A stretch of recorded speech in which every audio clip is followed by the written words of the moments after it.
Aujourd'hui, je vais parler de what it's like to go from having two live grandparents to having none in the same year.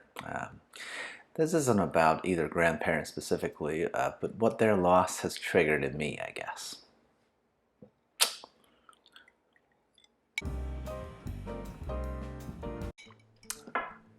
Hey, XenPuck here. Well, I'm still retired, but not even in my carefree life can all news be good news, right? And oh, 2022, you have definitely completely kicked my butt. At the beginning of the year, I had a grandparent on each side of the family still alive and kicking. And now I don't. I thought about whether or not, whether or why really I wanted to talk about my feelings on this subject, into the void of the internet. And I decided, yeah, why not? That's the major advantage of only having my friends and family watch this channel, isn't it? It can be as real as I want it to be. I don't think I'll get into the actual lives of my two grandparents, right? But this is about how I'm processing these events. Especially since both losses were of people well into, well, their very senior years, right? So it wasn't that either case was unexpected at all. Still, I feel a heaviness that's constantly weighing on me, and figured, well, what the heck, can't hurt to talk about my own feelings, right? So yeah, normally this is where I'd go blah blah, subscribe or like or whatever, but honestly I'm not sure why anybody would want to do that on a depressing topic like this one, so do what you would.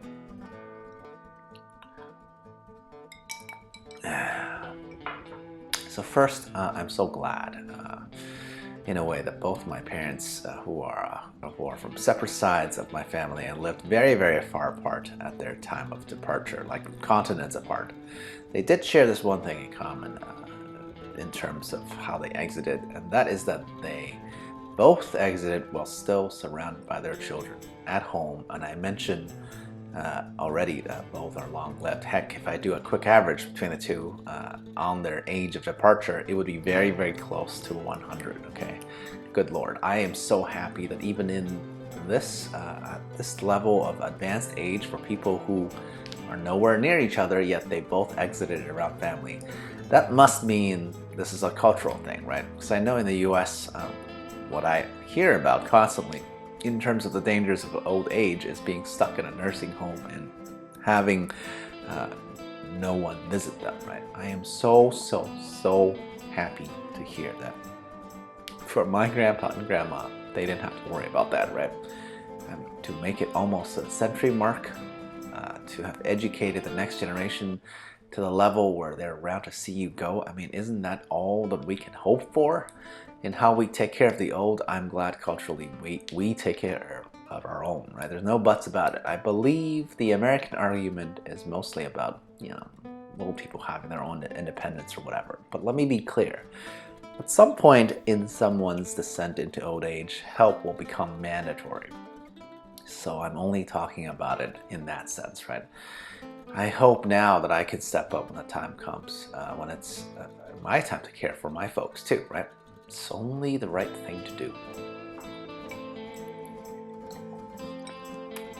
Point number two. Boy, I wish I had gotten to know my grandfolks better. That's my regret, right? The reality is that I haven't lived in the same city as either of these grandparents for decades at this point, right? So yeah, there's some circumstances that are kind of out of my control. Still, for two people who basically had a hand in making my existence possible, I realize now that almost all the stories I know about them are second or third hand, right? And that makes me extra sad.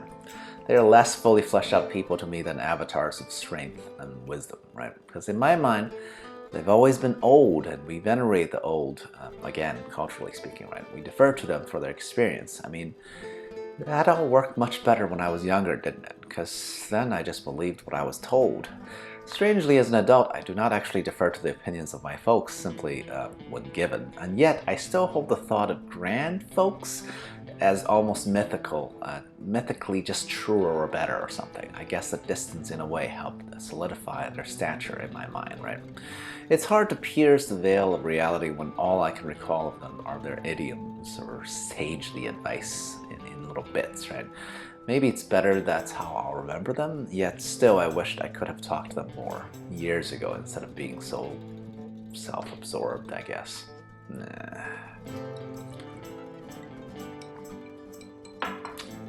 Now finally, it's also strange to not have grandparents anymore, right? It used to be that they're younger people, that's how I saw myself. And then the second stage would be my parents, who are in their own unique tier for age, in the sense that they kind of stood alone. And then older people as represented by the grandfolks, right?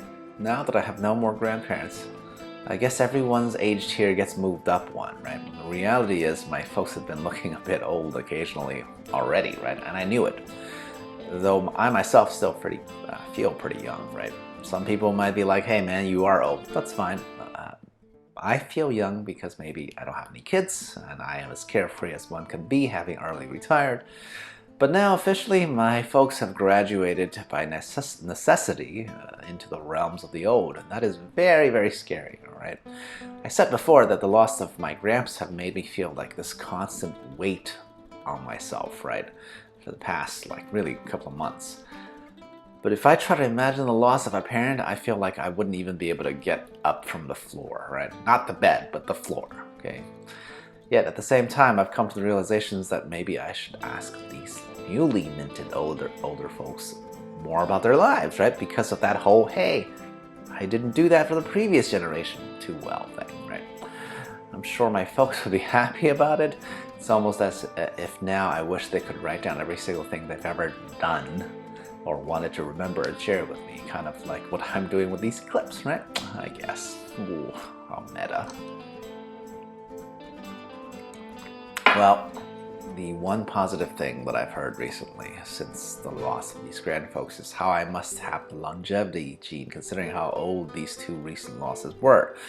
But you know, I'm a cynic, right? 2 out of 4 might have lasted quite a while, but that still means the other 2, right, who were gone several decades ago, they're still in the mix in terms of genealogy too, right? And so I wouldn't bet on anything. If anything, the idea of being the surviving spouse by a measure of decades is actually quite disconcerting to me, right? I tell my wifey all the time that I hope I die first, right? And so I wouldn't have to bear this world without her, and she gets upset at the same exact idea. I mean, my diet is technically much less healthy than hers, so I think I have a shot to make that happen. On the other hand, I'm pretty old for not having a kid, so if I want to see some grandkids hypothetically someday, I guess I'll have to last longer. Oh boy. Talk about counting chicks way before they're hatched, huh? In the meantime, I hope there are still some decades of adventuring for both wifey and I yet, right? If only so that I'd have some fun stories to actually tell the next generation, if they exist at some point in the future.